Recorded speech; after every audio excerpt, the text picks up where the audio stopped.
नमस्कार शेतकरी मित्रांनो, स्वागत आहे आमच्या शेतकरी मित्र 1994 यूट्यूब चॅनलवर। तर शेतकरी मित्रांनो, भारत कृषी प्रधान देश म्हणून ओळखला जातो, म्हणून शेतीला खूप महत्त्व आहे। म्हणून शेती हे शेतकऱ्याचे खूप महत्त्वाचे उत्पादनाचे साधन आहे। तर शेतकरी मित्रांनो, आज आपण मका या पिकाविषयी थोडक्यात माहिती बघणार आहोत। मका लागवड करण्यापूर्वी शेणखत टाकणे गरजेचे असते आणि पाण्याचा व्यवस्थित निचरा होणाऱ्या जमिनीमध्ये मका लागवड करावी, जेणेकरून आपले पीक चांगले येईल आणि उत्पन्नात वाढ होईल।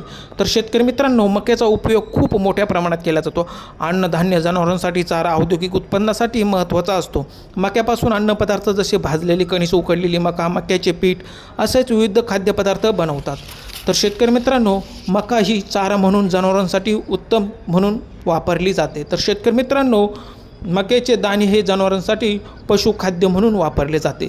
तर शेतकरी मित्रांनो, तुम्ही बघू शकता मका खूप छान प्रकारे आलेली आहे। तर व्हिडिओ तुम्ही बघत असाल, व्हिडिओ कसा वाटला? व्हिडिओ आवडल्यास लाईक करा, शेअर करा, कमेंट्स करा, सबस्क्राईब करा। धन्यवाद।